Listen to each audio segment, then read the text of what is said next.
Acts 2:17. Ito ang gagawin ko sa mga huling araw, sabi ng Diyos. Ibubuhos ko ang aking espiritu sa lahat ng tao. Ipahahayag ng inyong mga anak na lalaki at babae ang aking mensahe. Ang inyong mga kabataang lalaki ay makakakita ng mga pangitain, at ang inyong matatandang lalaki ay magkakaroon ng mga panaginip. Maraming mga kwento sa Biblia. Pag binasa mo lang bilang kwento, maganda lang. May konting lesson. Pero dapat nating unawain, lalong-lalo ang tinatawag nating New Testament. Marami sa mga kwento niyan ay may mga patagong katuruan. May mga lihis, may mga konting daplis, at may mga parinig. Dahil Christianity was born in a climate that is hostile to Jesus. Christianity was born in a climate that is hostile to Christianity itself. Kaya ang mga Christian teachers and writers, hindi sila laging diretso magsalita dahil maraming magugulong balahibo pag nagsasalita sila ng diretso. Kaya ano ang task ng nagbabasa, lalo ng mga mensahe ni Jesus? Read between the lines. Uriin, suriin kung ano ang mga teaching na diretso, ano yung mga parinig lang, paronggit. Kaya let him who has ears hear. Yan ang laging sinasabi. Yung gustong makarinig, makinig na mabuti. Unawain ang mensahe. At ganyan ang gagawin natin sa kwentong babasahin natin na siguradong dati at paulit-ulit nang nabasa ng marami sa atin. Pero ngayon, ano ang mga parinig? Ano ang mga paronggit? Ano ang mga padaplis na leksyon na hindi tahas ang itinuturo nung araw because of the very hostile climate? Spirituality beyond Jewish religiosity. Pagiging makadiyos at espiritual ng higit at lampas sa mga pamantayan, sukatan at mga limitasyon ng Jewish religion. Salamat, Panginoon, dahil kayo patuloy na nagpapahayag, nagtuturo, nagpapaliwanag. Dalangin namin ngayon ay magkaroon kami ng pusong bukas, isip na bukas, tengang bukas, para marinig namin, maunawa, ang maraming mga mensaheng kapakipakinabang sa amin kung lubos naming mabatid. Kayo aming Ama ang maging tunay na tagapagturo, tagapagsalita. Akayin niyo kami turuan. Dalangin namin ang lahat ng ito sa ngalan ng iyong anak na si Jesus na aming Panginoon at tagapagligtas. Acts 10:1-8. Sa Caesarea ay may isang lalaking nagngangalang Cornelio. Isa siyang kapitan sa batalyong Italiano ng hukbong Romano. In other words, this Cornelius was a Gentile, non-Jew, outsider sa Jewish religion. Sa simula pa lang ng pagpapakilala sa kanya, kung siya'y titingnan natin from the Jewish lenses, from the points of view of the Israelites, hindi mapagpapala ang lalaking ito at hindi siya dadaluyan ng pagpapala tungo sa iba dahil ganun ang limitasyon ng kanilang mga paniniwala. Subalit makikita natin kung anong pagpapala ang ibibigay ng Diyos kay Cornelio at padadaanin niya sa kanya patungo sa marami. Si Cornelio ay isang taong sumasamba at may takot sa Diyos. Gayon din ang kanyang buong pamilya. Siya ay matulungin sa mga dukha at laging nananalangin sa Diyos. Tingnan natin anong in between the line message dito. Di ba si Jesus maraming paronggit sa mga religious leaders na hindi matulungin sa mga dukha. Kaya sa pagtuturo nga niya ng isang taong mabuti, mabait, yung good Samaritan pa, ang ganyang ginawang example. Kabaligtaran ng mga teachers of the law, ng mga Pharisees, ng mga religious leaders ng Israel. At ito daw si Cornelio ay laging nananalangin sa Diyos. Ang mga Israelites ay lagi ring nananalangin, pero ang tanong, kanino? Kaya, sino at bakit tinutukoy pa ditong lagi si Cornelio na nanalangin sa Diyos? This is outside the temple, outside the synagogue. Therefore, ang prayer life nitong si Cornelius was outside Jewish religiosity, and his spiritual life was outside Jewish sacrifices and rituals. mayroong high religion outside of Jewishness. Immediately, that is a very clear message, though not directly given. There is great godliness outside and beyond the Jewish religion and scriptures. Hindi kailangang pakulong sa Jewish scriptures o gayahin ang Jewish religiosity para maging makadiyos. Kitang-kita agad natin kay Cornelius. Acts 10:1-8. Minsan, nagkaroon siya ng isang pangitain. Kitang-kita niyang pumasok ang isang anghel ng Diyos at siya'y tinawag, Cornelio. So, dinadalaw ng anghel ng Diyos kahit outsiders, kahit non-Jews, and those who don't practice Jewish religiosity. Tumingin siya at takot na nagtanong, ano po yun? Sumagot ang anghel, nasyahan ng Diyos sa iyong mga dalangin at pagtulong mo sa mga dukha. In-emphasize na naman. Note here that private prayer outside the temple, yung nasyahan ng Diyos. And of course, nasyahan ng Diyos sa kanyang love works for the needy. Magsugo ka ngayon din ng ilang tao sa Joppa upang sunduin ng isang taong nangangalang Pedro para ka ma-bless. Natutuwa sa iyo ang Diyos, gusto kang i-bless. Ipasundo mo ang isang taong ni hindi mo kilala, nasa Joppa ngayon, ipasundo mo siya, may ipasasabi ako sa kanya para sa iyo. Pagkaalis ng anghel, tumawag si Cornelio ng mga naglilingkod sa kanya at pinapunta sila sa Joppa. Sa pagpapatuloy, verses 9-13, kinabukasan, so napakahaba ng paglalakbay, kinabukasan pa. Kinabukasan, samantalang naglalakbay at malapit na sa Joppa ang mga inutusan ni Cornelio, si Pedro na may umakyat sa bubungan upang manalangin. So tulad ni Cornelio, nananalangin din siya. There is parallelism here. Bandang tanghali na noon, siya ay nagutom at gusto na niyang kumain. Ngunit habang naghihintay siyang maihanda ang pagkain, nagkaroon siya ng isang pangitain. Tulad na naman ni Cornelio, may pangitain siya. These are revelations outside of the written scriptures. Pangitain eh. Nabuksan ang langit at nakita niyang ibinababa sa lupa ang isang parang malaking kumot na nakabitin sa 4 na sulok. Imagine, isang malaking kumot na nakabitin sa 4 na sulok. Naroon sa kumot ang lahat ng uri ng hayop. Mga lumalakad, gumagapang at lumilipad. In other words, mga bawal kainin ayon sa Jewish law. May symbolism to, malaki. Narinig niya ang isang tinig, Pedro, tumindig ka, magkatay ka at kumain ng bawal kainin according to the Jewish scriptures. The essence of the command in the teaching is, go out of your Jewish scriptures. Kaya kung sa imagination ng maraming artist, parang ganito yung itsura ng kumot na yan, na nakabitin sa 4 na sulok at ang dami-daming lamang hayop na hindi naman kinakain ng mga Hudyo at mahigpit na ipinagbabawal ng Jewish scriptures. Tapos sabi ng boses from heaven, kumain ka, kainin mo silang lahat. Acts 10:14-16, ngunit sumagot si Pedro, hindi ko po magagawa yan, Panginoon. Kailan may hindi ako kumain ng anumang marumi o di karapat dapat kainin according to our scriptures? Hindi ko po kayo masusunod. Sa Jewish leaders po ako submissive. Never mind that you are from heaven. Sa pagpipilit sumunod sa Jewish scriptures, ayaw sumunod, pipiliin pang sumuway sa kataas-taasang Diyos na si El Elyon. Sabi niya, hindi ko po kayo masusunod. Bawal sa aming religion yan.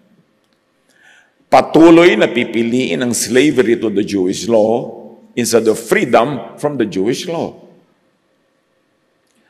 Katulad din ng maraming present-day Pharisees, yung tinatawag nating present-day Christianity, salad of law and grace.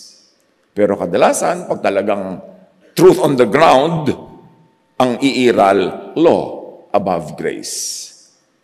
At sa napakaraming tinatawag na Christian churches ngayon, mga kapatid, yan din ang dilemma.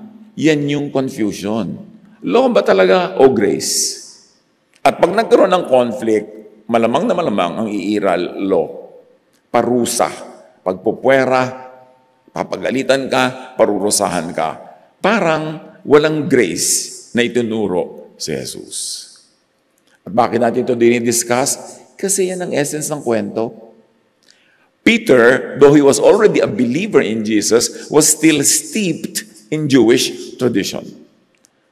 Dahil lumaki siya doon, nakababad siya doon, automatically, ang fallback niya, laging Jewish law. Kaya nung yung tinig ng Ama sa Langit ay kumausap sa kanya, sabi niya, hindi ko po kayo masusunod, bawal po yan sa Jewish law. Acts 10:14-16, sa pagpapatuloy, muli niyang narinig ang tinig, huwag mong ituring na marumi ang nilinis na ng Diyos. So may nangyari. Yung dating itinuturing nilang marumi, sinasabi na ngayon ng Diyos, malinis yan. Makinig ka sa akin, hindi yan bawal. In other words, don't continue to imprison yourself in Jewish scriptures and regulations. Be free from Jewish religious and dietary law. At sinabi sa Matthew 15:11, Jesus says, the food you put into your mouth doesn't make you unclean and unfit to worship God. This is a direct challenge to the tradition of Israel. To the scriptures that tell them, ito hindi pwedeng kainin, ito hindi pwedeng kainin, ito lang ang pwede niyong kainin. In other words, Jesus was saying, change your mind from what the Jewish scriptures tell you about food and many other things. But up to now, mag-observe tayo mga kapatid. Ano-ano ang hindi kinakain ng maraming Jesus believers, so-called Christians, dahil bawal sa Jewish law and scriptures. Ang dami pa niyan hanggang ngayon. Pinagtatalu-talunan. At may mga entire religions at mga sekta na nabuo around ano ang hindi dapat at pwede kainin. Parang hindi nangyari si Jesus. Parang wala siyang itinuro tungkol dyan. So know and understand the backsliding of the Jesus faith into Jewishness, into Pharisainess, into what was to be known Christianity. Nag-backslide talaga. Pag binasa niyo ang Book of Acts, ang daming pagtatalo dyan kung anong pwedeng kainin at hindi kainin, anong pwedeng gawin at hindi gawin, dahil maraming mga teachers of the law and Pharisees who had joined the Jesus Fellowship at doon ay nanaig sila na ibalik ang mga Jewish laws into the supposedly newborn faith based on grace and love as expressed by Jesus. Kaya tayo naman sa day by day from ating dating tawag na Christian ministries, meron na tayong bansag ngayon, although officially, Christian ministries pa rin naman tayo by paper, pero tinatawag nating Jesus ministries. Why? Kasi nga yung Christianity, nag-absorb ng ang dami-dami mga laws na kinancel na ni Jesus. Yung Christianity itself, ang dami-daming laws that are unkind, very, very cruel in application, na kinancel na ni Jesus. That's why by saying Jesus ministries, we emphasize na pag may conflict of interpretation, pag may conflict of verses themselves, si Jesus ang mananaig, ang turo ni Jesus ang iiral. Dahil sa mga ganitong pag-backslide into the law and into the Jewish scriptures, maraming katuruan si Jesus na nababaliwala at nakakalito. So makakabuo na ng maraming Pharisaic religions, mga sekta based on dietary laws alone, on Sabbath teachings, on the modes of baptism, sa haba ng buhok, etc., etc., etc., na puro hindi naman katuruan ni Jesus, hindi niya in-emphasize at hindi niya ipinilit. Pero ipinipilit pa within the context of the Christian religion na parang hindi nangyari si Jesus. Pamparami tuloy ng quarrels. So immediately, it's very clear that we should not do a Peter. Don't argue with God. Don't argue with Jesus. Don't argue with the Holy Spirit. Pag sinasabi na ng Diyos, don't call unclean what I call clean. Huwag mong ipilit ang nakasanayan nyo. Dahil binabago natin ang lahat, pinapalaya kayo mula sa lahat ng pagpapahirap na ito, pagpapahirap ng loob. Mark 7:18 to 19, si Jesus ang nagsasalita. He said, "Do you still have trouble understanding? Surely you know that nothing that enters the mouth from the outside can make people unacceptable to God, as the Jewish scriptures tell you." Yung mga naka-parenthesis at naka-italic, this is our explanation. It's not in the original verses. When Jesus said this, he meant there is no food that is wrong for people to eat. So that is parenthetic, but that is scriptural, direct from Scripture. When Jesus said this, he meant there is no food that is wrong for people to eat, despite the Jewish scriptures. Pero ngayon, alam nyo, ang laki-laking usapan at sometimes away kung ano ang hindi pwedeng kainin. Pamimili ka lang, ano ba sabi ni Jesus? Ano ba ang sinasabi ng old scriptures? Sino ang dapat sundin? Obviously, during the entire ministry of Jesus, Jesus deconstructed so much of the teachings of the Jewish religion. Not all. May mga itinira dyan, lalo yung mga universal moral laws. Pero yung kanilang mga dietary laws, mga hygienic laws, at pati nila ang kanilang civil laws. O, pagka mayroong kasalanan nito, patayin, batuhin hanggang mamatay. O may babaeng nagpakasal, hindi na siya virgin, batuhin hanggang mamatay. Civil laws ng Israel yan eh. It was given in context. In the context of their culture, in the context of their tribal traditions, and needs of their society. But those were not given universally to all people for all time in all places. Kaya kailangan sinusuri at sinasala sa Jesus filter. Jesus would make similar voiding declarations about major Jewish institutions like the Sabbath. Sabi niya, Sabbath was made for man, not man for the Sabbath. At sinadya pa niya talagang i-break yung Sabbath sa napakaraming pagkakataon para ipakita sa kanilang hindi magagalit ang Diyos. Pag kayo may ginawang mabuti sa kapwa o sa inyong sarili, kahit na nga Sabbath ay nagbabawal na may gawin kayo. Jesus made similar voidings about the temple. Sabi niya, that temple will be destroyed. That one stone will be left on top of another. So kitang-kita niya yung sentiment ni Jesus about the temple and the sacrifices happening there. Tapos marami ngayon na naman na maka-Jewish Christians, ang goal, buuin muli ang temple part 3. So sinasalungat ang teaching at kalooban ni Jesus dahil ginigiit ang Jewishness. Kaya paulit-ulit tayo tungkol dito mga kapatid dahil yan ang nakikita natin isang malaking conflict na maraming Christians. Will I be a Jesus follower or will I be Jewish in my teaching, in my practices? Maraming declarations si Jesus that were very, very deconstructive of the priesthood, of sacrifices, of the holiness and cleanliness issues of the Jews, and the issues on nationality, race, and gender. Ang dami-daming turo ni Jesus, pero ang nangingibabaw, yung turo ng mga Pharisees, dahil siyang namang mortal na kaaway ni Jesus. Sa pagbabalik sa Acts 10:14-16, kay Cornelio at kay Peter, muli niyang narinig ang tinig, huwag mong ituring na marumi ang nilinis na ng Diyos. 3 ulit na nangyari ito. So sure na totoong nangyari.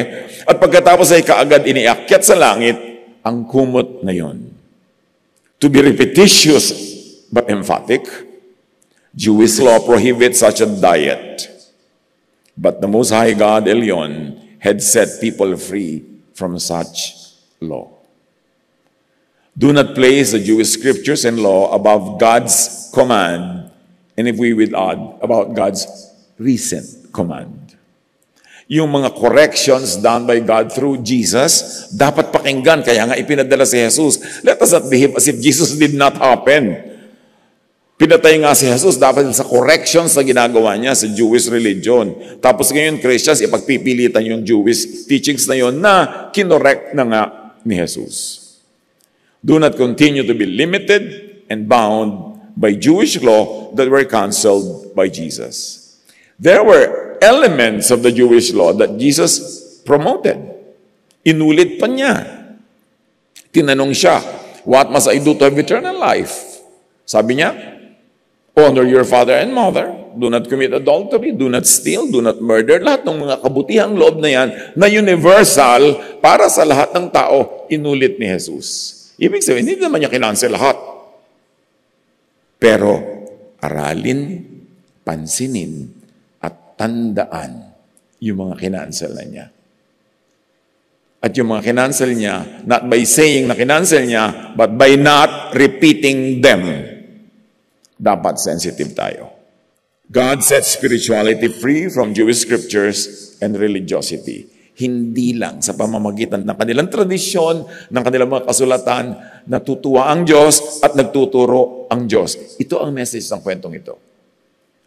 Jesus reinterpreted, modified, tamed, updated, nullified, destroyed, which means He fulfilled the law, the scriptures, in His own way.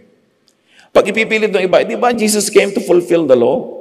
Ang ibig nila sabihin, literal fulfillment of all the laws na ang linaw-linaw naman na literally kinancel niya.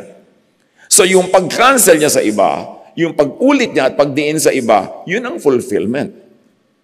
Yung pag-update niya, sabi niya, you have heard that it was said, but I'm telling you it is like this. Ito ang interpretation niyo, but I'm telling you it's like this. That's how He fulfilled the scripture. Hindi yung by literally doing every word, every letter in the Jewish scripture and in the law. God gives people the gift of freedom from Jewishness and from Pharisainess through Jesus. This is Christmas. This is the gift of Christmas. Freedom from Jewishness so that you could pursue your spirituality in your own personality, in your own culture, led by the Spirit and taught by Jesus. Kaya mahalaga, pagka Pasko, hindi lang tayo basta kanta lang ng kanta ng mga carols, regaluhan, exchange gift, kwenta ka ng kwenta. Kala ko ba 500 ang regalo, but 490 lang itong natanggap ko. Doon napupunta yung Pasko, nakakalimutan. Bakit nga ba sinilang si Jesus? Para palayain, una ang mga Hudyo, at pangalawa lahat ng tao na kagaya sa mga Hudyo, to be under the law, palayain sila doon para lumuwag ang buhay, gumaan, mapahinga. Kaya sabi ni Jesus, come to me and I'll give you rest. Rest from what? Rest from the Jewish law. Yung pagkahirap-hirap na pagsunod sa mga yan, na wala namang nakakasunod because if you break one, you break all. And by being under the law, you will forever be guilty, afraid. And you will forever be under the power of the religious leaders who act as if they are the custodians and implementers of the law. Freedom, rest, that is the gift of Christmas. At pag hindi natin naintindihan yung teaching ni Jesus, ng Holy Spirit, about submission to some parts of the scriptures and freedom from most of it, hindi natin ma-enjoy yung gift from Jesus. Ephesians 2:14 to 15, Christ gave His own body to destroy the law of Moses with all its rules and commands. Gaano pa kalinaw ang kailangan natin para palayain ang mga sarili natin? Huwag ipagpilitan. Actually, there are only two forms of Christianities. Pagka iba nagtatalo-talo, mga sekta-sekta, mga kung ano-ano mga doktrina. But there are only two forms of Christianities really. Christianity that is under the law and Christianity that is free from the law as freed by Jesus. Yun lang. Huwag kayong palito sa mga minor issues. Kaya halimbawa, kinukumbida ka ng isang church, dito ka na mag-member, blah, blah, blah, blah, blah, blah. Tatanong mo, teka, under the law ba kayo o under grace? Laba yung umiiral dyan o Pharisainess? Jesusless ba? Dapat clear. Kasi marami, lito, magkahalo, magkasama. Kaya hindi mo alam kung kailan magiging gracious, kung kailan magiging legalistic, kailan magiging loving o kailan magiging mapagparusa. Kasi nagpapalipat-lipat para bang namamangka sa dalawang ilog, law and grace. Dapat linawin. Galatians 5:1, it is for freedom that Christ has set us free. Actually, it is freedom from the law. Stand firm then And do not let yourselves be burdened again by a yoke of slavery. Kailangan mapalaya. So filter Jewish law and prophets, even post-Jesus so-called Christian teachings. Filter them all through Jesus and the Holy Spirit. Kasi kahit sa Book of Acts, pag binasa nyo, ang daming backsliding ginawa ang Christians at ang daming Jewish practices ibinalik into the Jesus Fellowship. Maraming naibalik, naisingit, naidagdag na Jewishness to Christianity. Study the Book of Acts. Magsaliksi kayo. Dumali na ang pag-aaral ngayon. Nag-google na. Pwede nyo i-YouTube. Although of course, dapat naman meron kayong filter kasi marami rin kengkoy nakaturuan doon.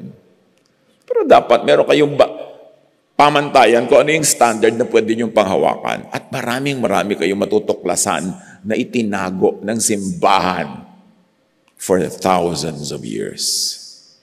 Dapat tuklasin. Kaya dapat mag-Jesus filter yung ating inimbentong salaan na yan. Na lahat ng nakikita nyo sa Jewish scripture, sa Old Testament, salain kay Jesus. Kasi marami na siyang kinancel. Marami na siyang in-upgrade, in-update. At may mga itinuloy din naman. Gusto kong idiin yun, lalo yung mga universal moral laws on goodness. Tapos yung makikita nyo hindi na applicable, kinancel na ni Jesus, ilagay nyo na sa library, sa file. Reference, pamisa-misan, mabuting balikan yan para alam mo, pero hindi na kailangang ipilit and you don't kill or die for these teachings that were already canceled by Jesus. Set yourself free. Acts 10:17-23, balik kay Cornelio. Dumating naman ang mga isinugo ni Cornelio at noon ay nasa may pintuan na sila nang sabihin sa kanya kay Pedro ng Espiritu.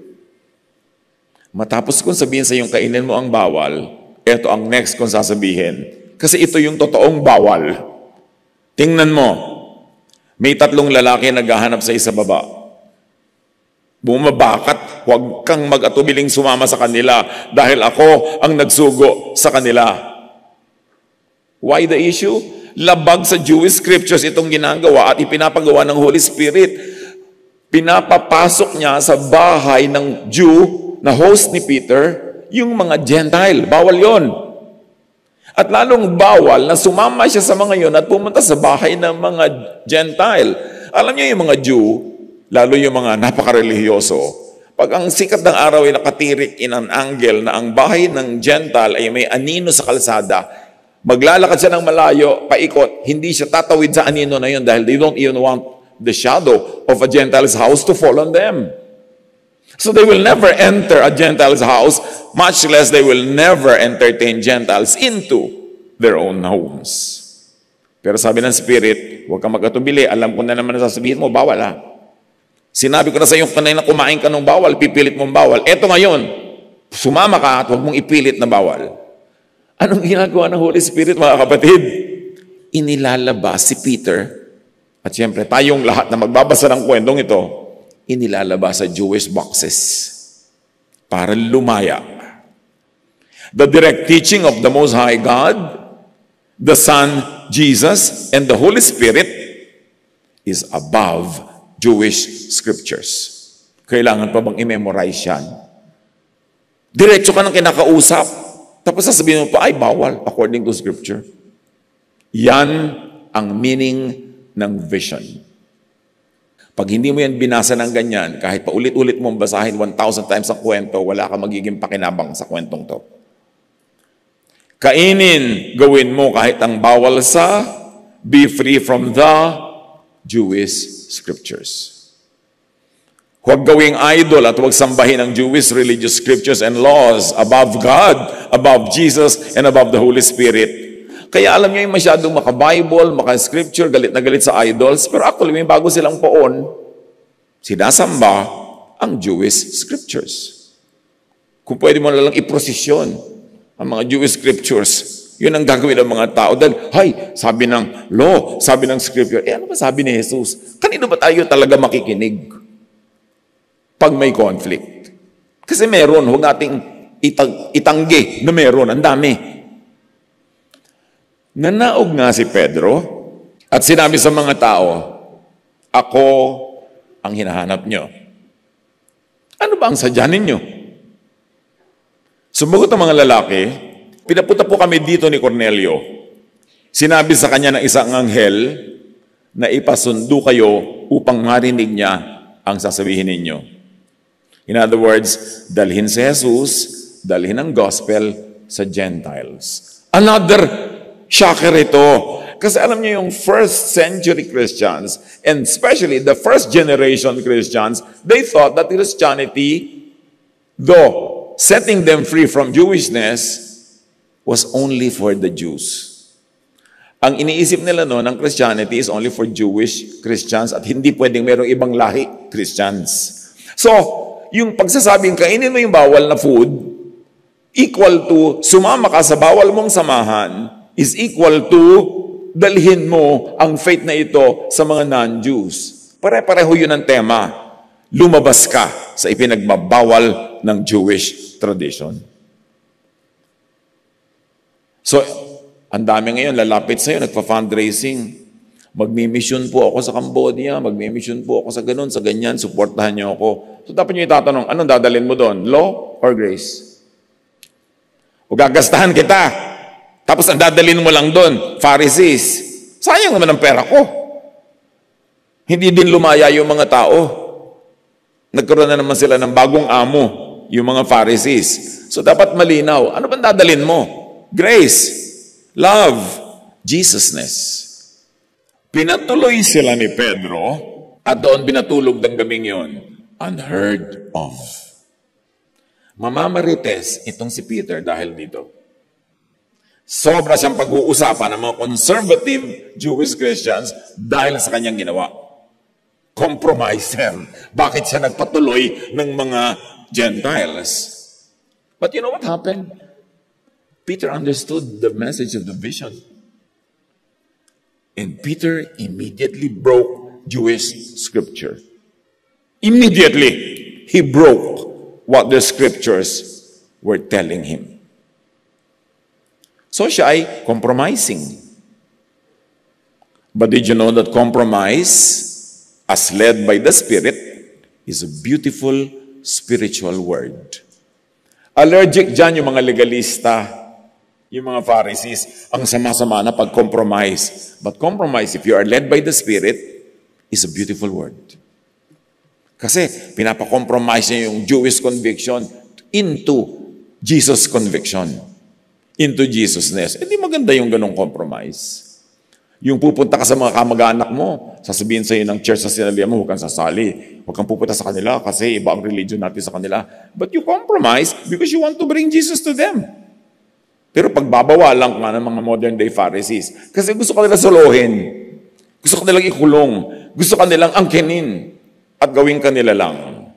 So, ang lesson so far, do not hesitate to compromise the law on grace. You want to be gracious, you have to compromise the law. Kasi hindi pwedeng sabay. Compromise legalism on love. Judgment on forgiveness. Exclusion on inclusion and acceptance. At marami pang iba. Do not hesitate to compromise all the Pharisees for Jesusness.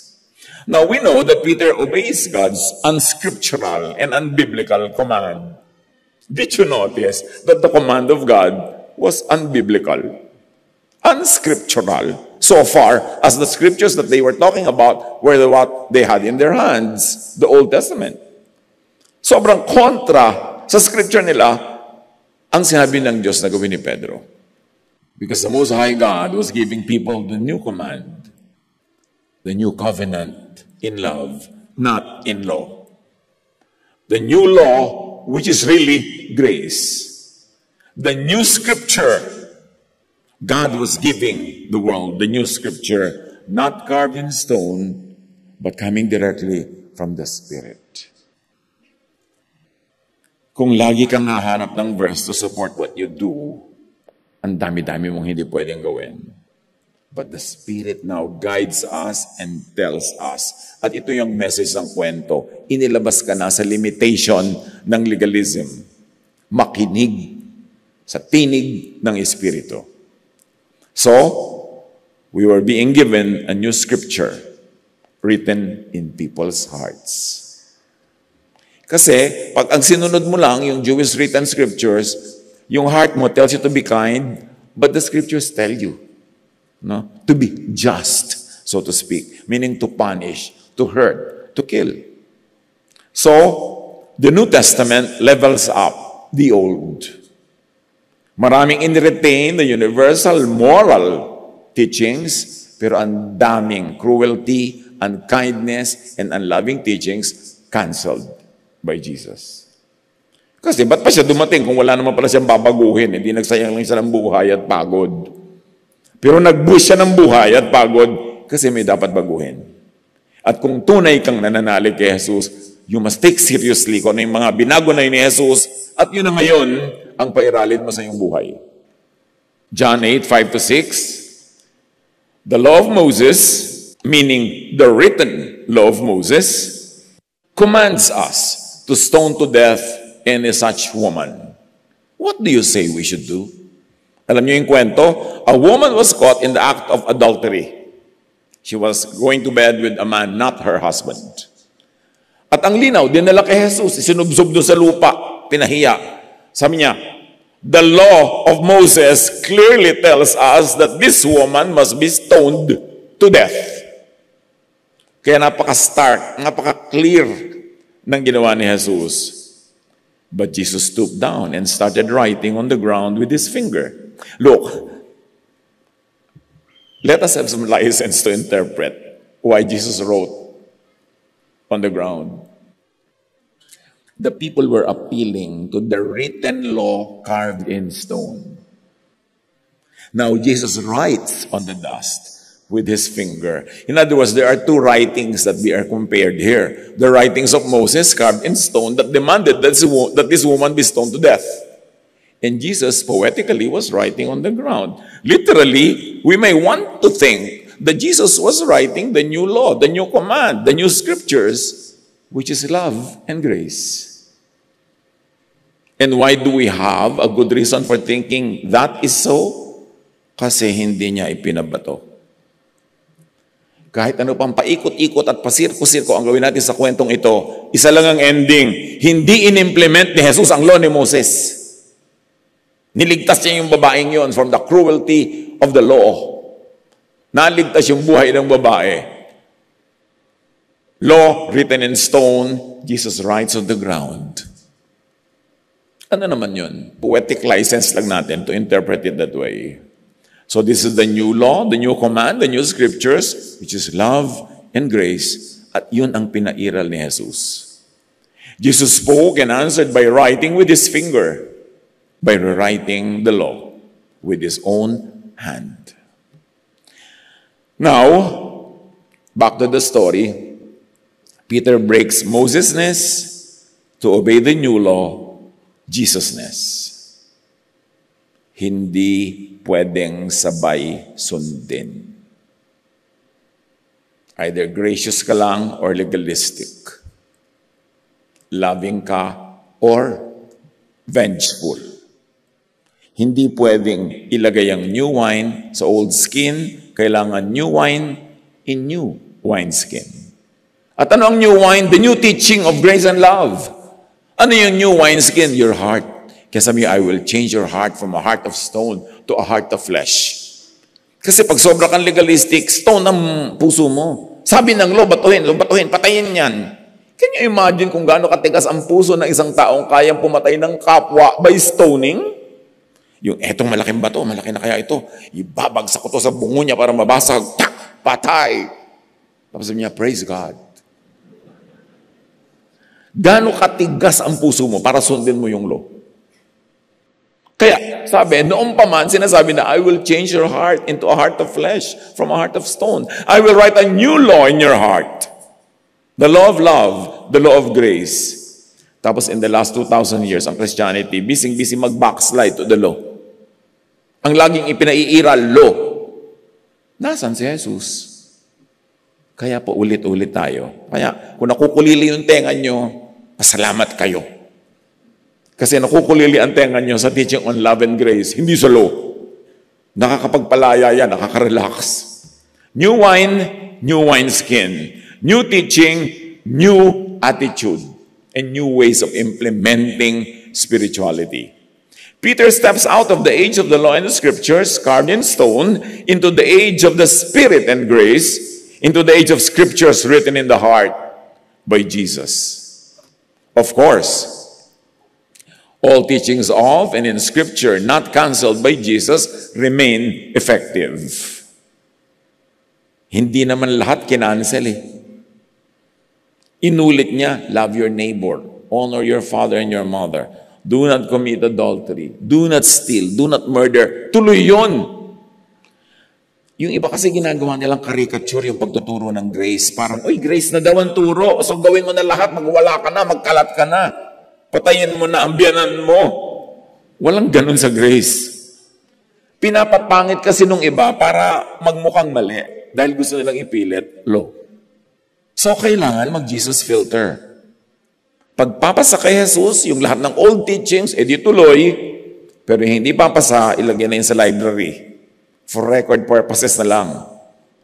People steps into the age of freedom from the Jewish law and scriptures, from the age of the kingdom of the Most High God. You know, he steps into that kingdom. Kaya sabi ni Jesus, the kingdom of God is in you. Pag nanalig ka sa akin, the kingdom of God is in you.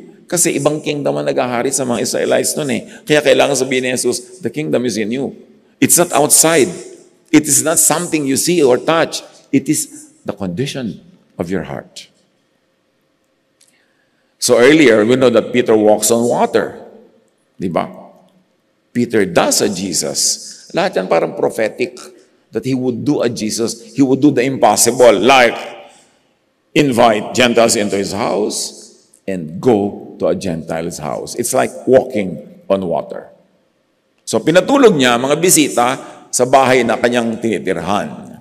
Kinabukasan, pagtutuloy natin sa scripture, siya'y sumama sa kanila, gayon din ang ilang kapatid na mga taga-Jopa.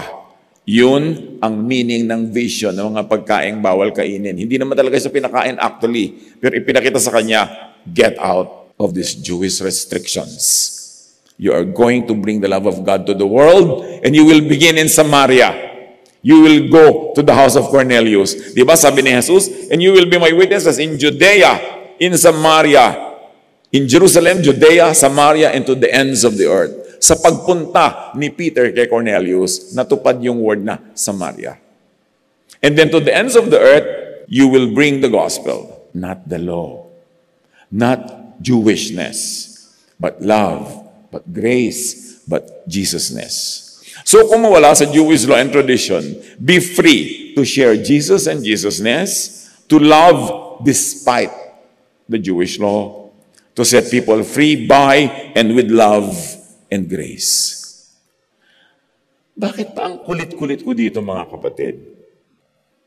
In more than 4 decades of ministry, nakita ko na lahat ang kalupitan ng Christianity na obsessed with the Jewish law. Awang-awa ako sa mga tao. Merong isang babae,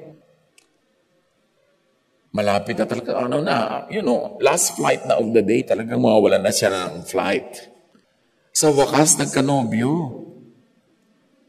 Ano to? Christian teacher sa isang church. Nandito yata ngayon, focus ka yung camera para, Sa wakas, nagkaroon siya ng nobyo. Kristiyano naman, ha? Pareho silang Christian. Sa kanilang church, dapat ipagpaalam sa pastor at sa board of elders ang iyong romance. Kailangan aprobahan kung sino magiging nobyo mo. Lalo kung papakasalan. Nasa abroad tong lalaking to. In fact, hindi naman Pilipino. So sa wakas, magkakaroon na ng papa. Ito si ate. Di ipinagpaalam doon sa church. Na obviously, Pharisaic, under the law. So kinilatis ang lalaking ito, pinapunta dito para interviewin, ha? Mahigpit pa doon sa mga sariling magulang. Ito simbahan. Di Kristiyano naman, check. Diba? Naniniwala kay Jesus, check. Biglang ibang sekta pala. Ibang sekta! X. Ipinagbawal sa babaeng ito ang kanyang kahuli-hulihang chance. Well, siguro hindi naman talagang huli, pero by the looks of it, di ba? Parang last trip na yan. E di ang pagdurugo ng puso ng babaeng ito, imagine, nagmahala na rin sila kahit man lamang internet. Naibig na siya, tsaka pagka nga hindi nagte-text sa kanya, miss na niya agad. Tapos pinagbabawalan. Sa makatuwid, hindi natiis ng babae ang pagbabawal, nagpakasal.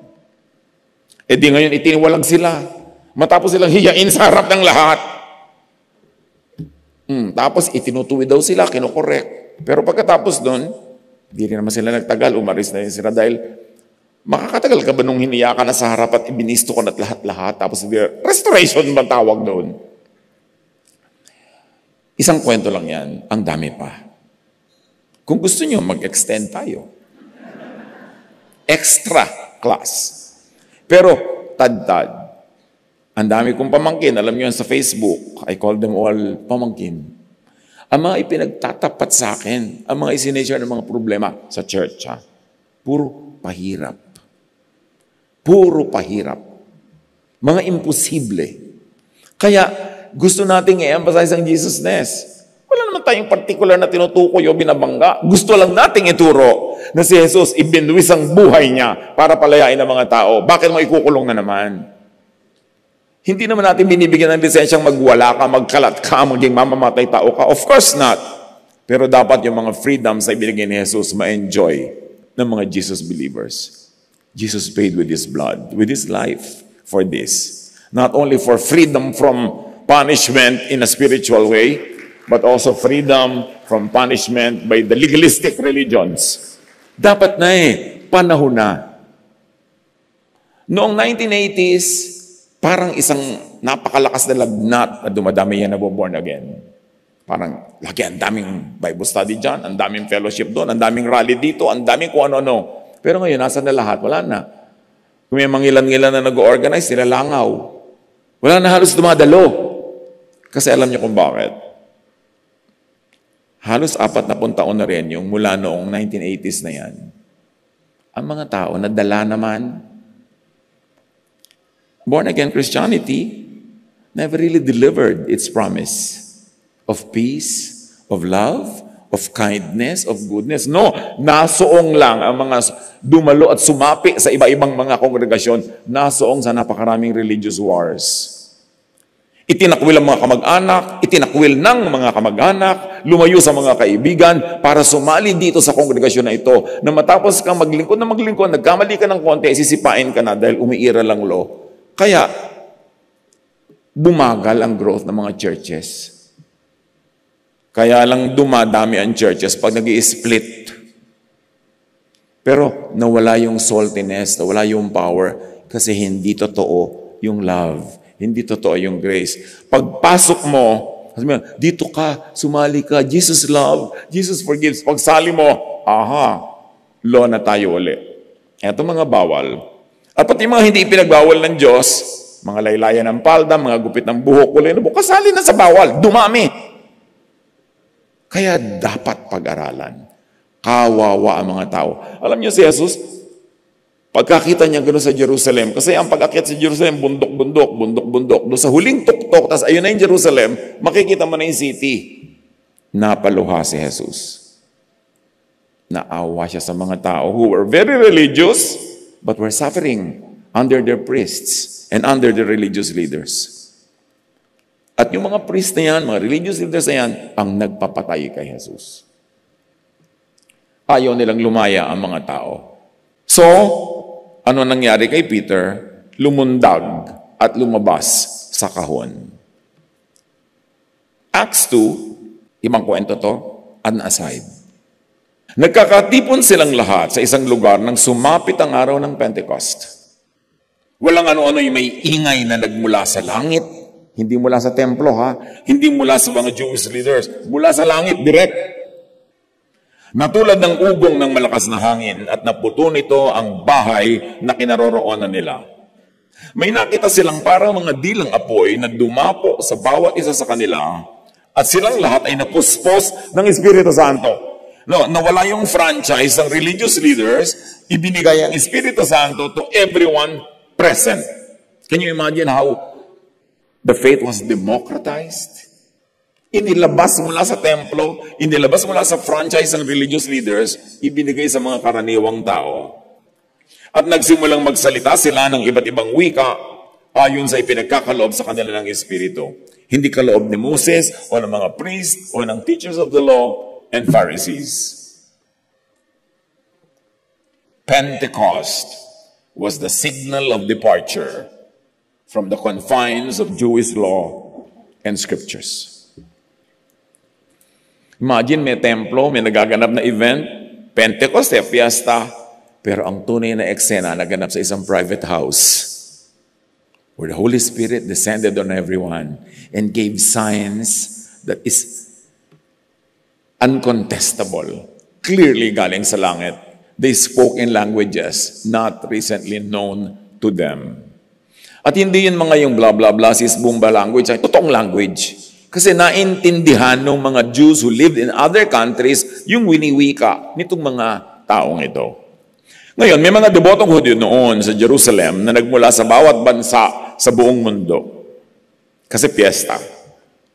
Nang marinig nilang ugong, nagdatingan ng maraming tao, nag-usyoso. Namangha sila, sapagkat nagsasalita ang mga alagad sa wika ng mga nakikinig. Ano to? Hindi ba mga from dito? Aren't these people Galileans? Bakit linguist sila? But alam nila yung mga languages natin from the countries where we all come from. At sabi nila, lasing lang yung mga yan. Sabi ni Pedro, wala namang lasing. Alas 9 pa lang ng umaga. Kaya tumayo si Pedro at nagsalita ng malakas. Ang nakikita niyo'y katuparan ng ipinahayag ni Propeta Joel. Ito ang gagawin ko sa mga huling araw. Sabi ng Diyos, ibubuhos ko ang aking espiritu sa lahat ng tao. Bago pa man yun, meron ng sinabi ang propetang Joel na ipinasabi ng Diyos, darating ang panahon, hindi na magiging exclusive to religious leaders ang lahat. Ibibigay ko ang espiritu ko sa lahat ng tao. Wala nang magsasabi sa yung ganito ang pagbasa niyan, ganito ang pagbasa niyan. Kasi lahat magkakaroon ng kakayahan at karunungan kung tatanggapin nila yung gift. At kung i-develop nila. Hindi yung, Pastor, ano pong gagawin ko sa nobyo ko? Ba't ako tinatanong mo? Wala ka bang espiritu?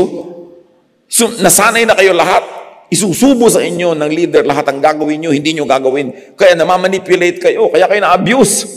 Dapat kayo mag-isip. So wala ng exclusiveness, kundi inclusiveness na. Lahat kasali. Kasi alam nyo sa Jewism, ang daming puwera. Hindi na exclusive, limited sa written scriptures, ang revelation of truth. Magkakaroon ng pahayag outside of Jewish religious texts and traditions. Naku, galit na galit ang mga control freaks sa ganitong ideya. Kasi gusto nila, kailangan yung scripture at kailangan yung interpretation namin para ka makontrol. Pero sinabi na nga, ibibigay sa lahat. Mahirap ba maintindihan yun? Ipahahayag ng inyong mga anak na lalaki at babae ang aking mensahe. So, hindi lamang mga official prophets and teachers, hindi lang authorized leaders, na gustong-gusto ng iba, yung authorized lang, sila lang. Hindi lang ordained priests, hindi lang ang isang religion incorporated at wala nang ibang religion na pwede. Sabi, ibibigay ko ang spirito ko sa lahat.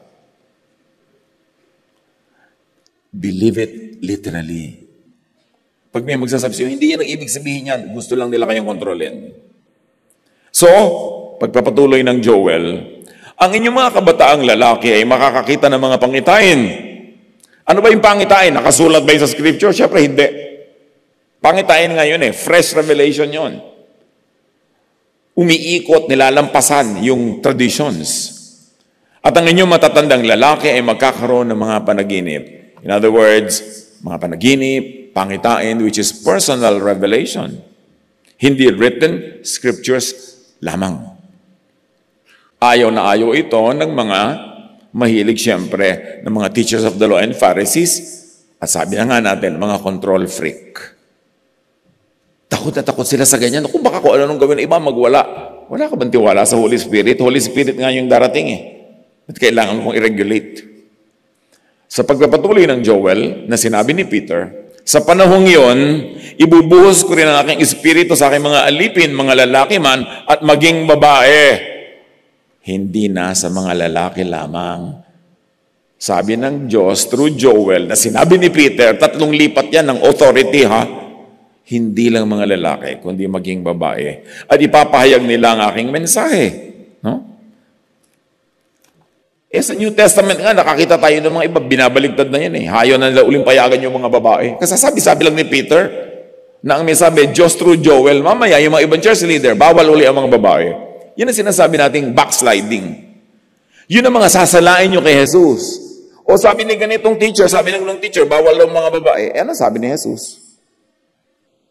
Magde-declare ang mga babae, bawal. Hindi ba ang nagturo ng pinakamahalagang doktrina sa lahat?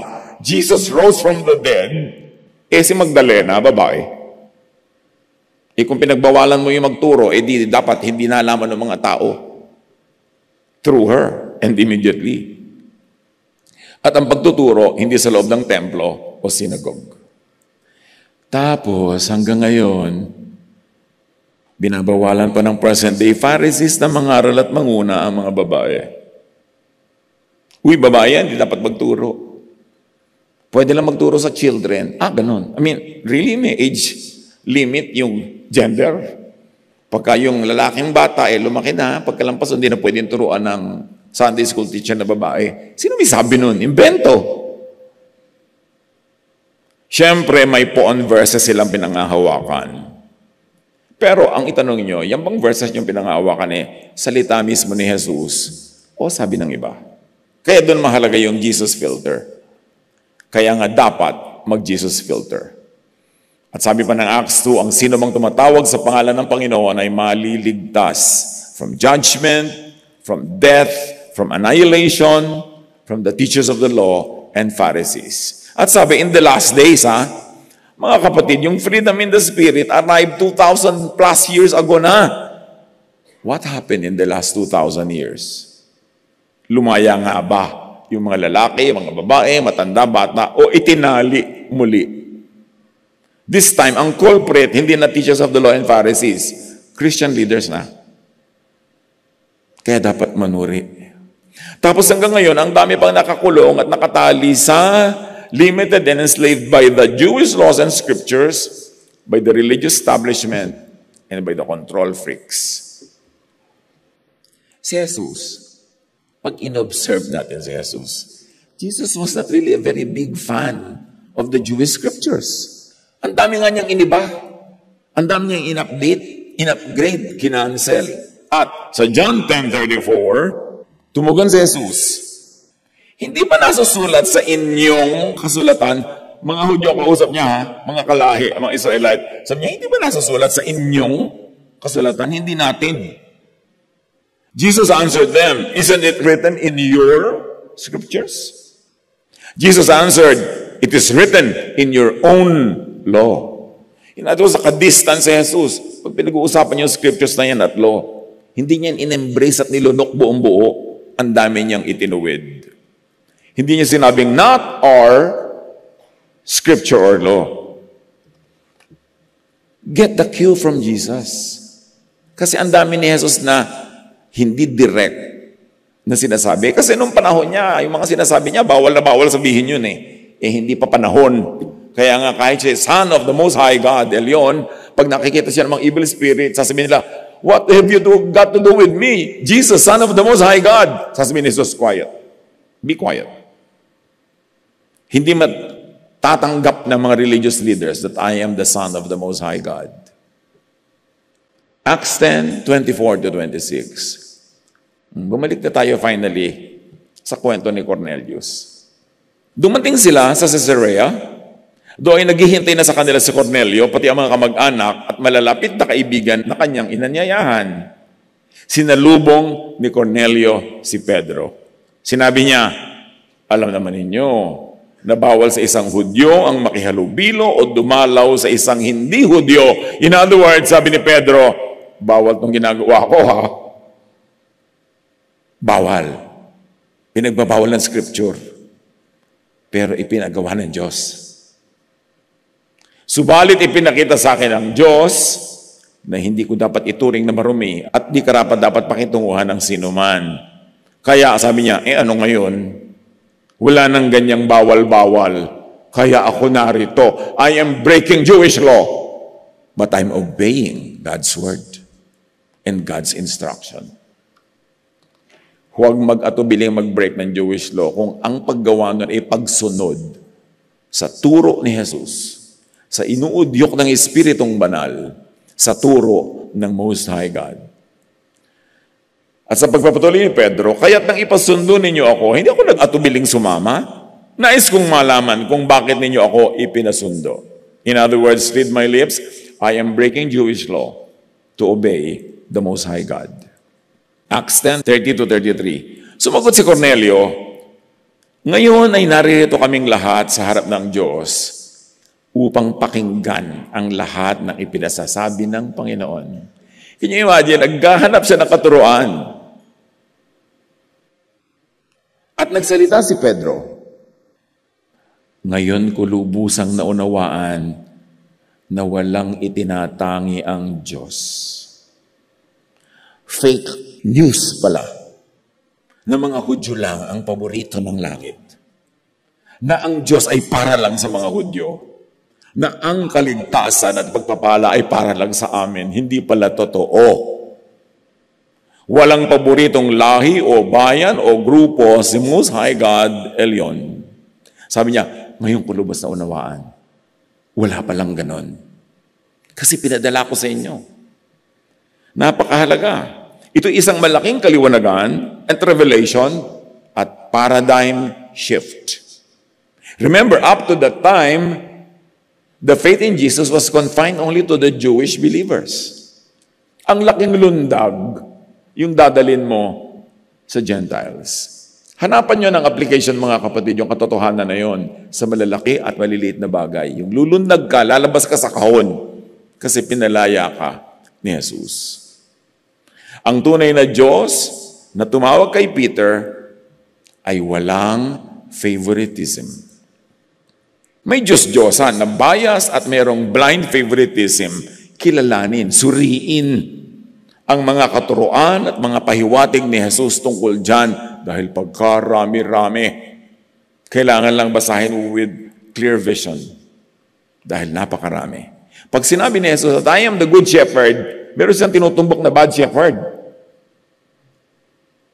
Pagka sinabi niyang, I will give you rest, meron siyang pinarurunggitan na pinapagod yung mga Hudyo.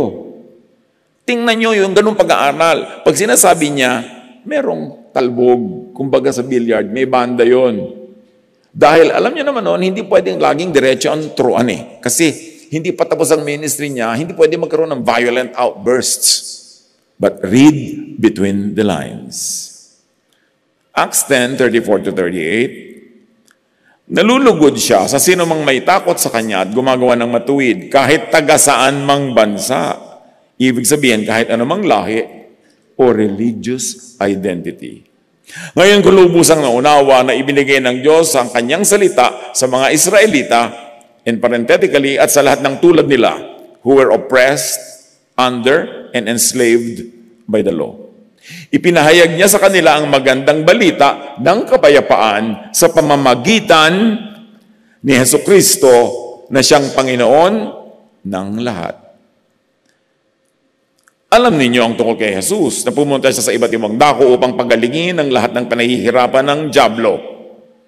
Another issue here, sino yung dyablong nagpapahirap sa mga Israelites? People were under the power of the devil. Sino talaga ang dyablo? Isang buong leksyon yan. Kulang pa ang isa. But Peter went straight to teaching about Jesus. Ang Jews ay ligaw na ligaw tungkol sa Diyos Ama, the Most High God, El Elyon. Kaya sa John 8:31-41, nagtatalo si Jesus at yung mga Jewish people, yung mga Israelites. To the Jews who had believed in Him, Jesus said, if you hold to my teaching, ibig sabihin may ibang teaching ha, yan yung mga patalbog. If you hold to my teaching, you are really my disciples. Then you will know the truth, and the truth will set you free. Free from whom? Free from what? Another issue. They answered him, anong freedom ang pinagsasasabi mo? We are Abraham's descendants. I know that you Jews are Abraham's descendants, yet you are looking for a way to kill me. Pinagmamalaki ng mga Israelites, mga apo kami ni Abraham. Alam ko yan, sabi niya. Pero bakit niyo ako gustong patayin? You are doing what you heard from your father. Di ba laging sinasabi ni Jesus, I was sent by my father? And then, hinihiwalay ni Jesus yung mga Jews. Sabi niya, you are doing what you heard from your father. Obviously, not my father. Magkaiba tayo ng ama. Wanting to kill me is an urge from your real God and Father, not from my God and Father. Magkaiba tayo ng God and Father. Kaya gusto niyo akong patayin. At nararamdaman niyo na magkaiba tayo ng Ama, kaya gusto niyo akong patayin. Balik na ng mga Jew, Abraham is our father. They answered, if you were Abraham's children, sabi ni Jesus, then you would do what Abraham did. Oh, kung anak kayo ni Abraham, hindi dapat ang ginagawa niyo yung ginawa ni Abraham. Ano ba ang ginawa ni Abraham? So balikan natin. Abraham submitted to the Most High God and Father, El Elyon, through his high priest, Melchizedek. Hindi tayo nag-iimbento ng mga nouns, ha? Genesis 14:18 to 22, I'm reading from the Names of God Bible here, because sa Names of God Bible, yung mga nouns na God, inilalagay yung original mga Hebrew and Aramaic names, or very specifically Hebrew. Then King Melchizedek of Salem brought out bread and wine. He was a priest of El Elyon. He blessed Abraham and said, blessed is Abraham by El Elyon, maker of heaven and earth. So, sino ang maker of heaven and earth? Hina naman? Yes, hindi nyo laging mababasa yan eh. Kaya dapat basahin nyo mabuti at tandaan nyo yung verse. Abram submitted to Melchizedek, the Most High God, El Elyon's priest. This is what Abraham did. Di ba ang ganda ng conversation? Sabi niyo, kung anak kayo ni Abraham, hindi dapat ginagawa niyo yung ginawa ni Abraham. Eh ano bang ginawa ni Abraham? Nag-submit siya kay Melchizedek, the high priest of the Most High God, El Elyon. Now, Jesus is the Son of the Most High God. We know that. Mark 5:6-7. When he saw Jesus from a distance, this is the Spirit, he ran and fell on his knees in front of him. He shouted at the top of his voice, what do you want with me, Jesus, Son of the Most High God? Of course, the Spirit was referring to El Elyon, the Most High God. Hebrews 7 identifies Jesus as high priest in the order of Melchizedek. Jesus is the Son of the Most High God, El Elyon. Relevant yan sa usapan nila eh. Sabi niya kasi, iba ang tatay ko sa tatay niyo. Ang tatay ko, the Most High God. At kung kayo, anak ni Abraham, dapat ginawa niyo, ginawa ni Abraham. Nag-submit siya kay Melchizedek, who was the high priest of El Elyon. Now, Hebrews say, Jesus is also a high priest in the order of Melchizedek. Meanwhile, who is the father of the Jews? The Israelites opposing Jesus. Ibang topic, how limiting pulpit preaching can be. Mag-aral kayo. Ang daming dapat malaman. But back to John 8:31-41. Jesus speaks to the Israelite. Ano pinagsasasabi niyong Abraham is your father? As it is, you are looking for a way to kill me. A man who has told you the truth that I have heard from God. Abraham did not do such things. In other words, hindi si Abraham ang tunay niyong ama. Huwag kayong mag-ilusyon. You are doing the works of your own father. This is scripture I'm reading now, hindi ito dagdag. Sabi ni Jesus, you are doing the works of your own father. Sumagot ang mga Israelite, we are not illegitimate children. They protested.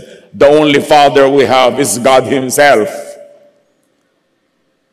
At sumagot si Jesus, ang ginagawa niyo ay tulad ng ginagawa ng inyong ama, hindi ng ama ko. Sumagot sila, hindi kami anak sa labas. Iisa ang aming ama, ang Diyos. Sinabi ni Jesus, kung talagang ang Diyos ang inyong Ama, inibig sana ninyo ako. Dahil magkapatid tayo. Anak ako ng Diyos, anak kayo ng Diyos, hindi dapat magkapatid tayo, dapat inibig niyo ako. Pero hindi, iba ang ginagawa niyo. Nagagalit kayo sa akin, gusto niyo akong patayin. Sapagkat sa Diyos ako nang galing, kayo hindi. Hindi, ang tunay na Most High God, nama ko, ang inyong Ama. Bakit di ninyo maunawaan ang sinasabi ko? Hindi ba't ito'y dahil sa ayaw ninyong tanggapin ang itinuturo ko? Ayaw ninyong tanggapin, kaya hindi nyo maunawa at ayaw ninyong unawain. Then Jesus drops the bomb. John 8:44, you belong to your father, the devil. Sabi niya, ang diablo ang inyong ama. Hindi ang ama ko, ang ama nyo. Magkalinawan tayo. Ang linaw, basahin niyo uli on your own. Pagbulay-bulayan niyo ang kahulugan niyan. If you think you know who Jesus meant as the devil father of the Jews, then think again. Study, seek for truth, because truth sets free. Mag-Google kayo, may YouTube, madaming available. Basta magsala lang kayo kasi marami ding mga basura teaching dyan. Pero makikita niyo yung sense. And you have the words of Jesus in the Gospels as your basis. Doon yung sukatin kung scriptural. Now, back to Peter, Acts 10:39-43. Siya ang tinutukoy ng mga propeta ng kanilang ipahayag na ang bawat sumasampalataya sa kanya ay tatanggap ng kapatawaran sa kanilang mga kasalanan sa pamamagitan ng kanyang pangalan. In other words, hindi through the Jewish scriptures, but through the name of Jesus. Acts 10:44-48. Nagsasalita pa si Pedro na nang bumaba ang Espiritu Santo sa lahat ng mga nakikinig, tulad ng nangyari sa Acts chapter 2 sa Pentecost, which was exclusive to the Jewish Christians, now nangyari sa Gentiles. Namangha ang mga mananampalatayang Hudyo na kasama ni Pedro sapagkat ibinigay din sa mga Hentil ang kaloob ng Espiritu. So tama ang sinabi ni Peter, walang itinatangi ang Most High God. Ang ibinigay niya sa Jewish Christians, ibinigay niya sa Gentile believers who were not even Christians at that time. Basta mabait, matulungin at nananawagan sa Diyos Ama sa langit at hindi pa nila nababalitaan si Jesus, kaya sabi ng anghel, ipasundo mo si Pedro para ma-fine-tune yung faith nyo at pumunta kay Jesus ang usapan. Kaya pinasundo si Pedro. Narinig nila ang mga ito na nagsasalita sa iba't ibang wika at nagpupuri sa Diyos. Kaya sinabi ni Pedro, tulad natin, sila'y pinagkalooban din ng Espiritu Santo.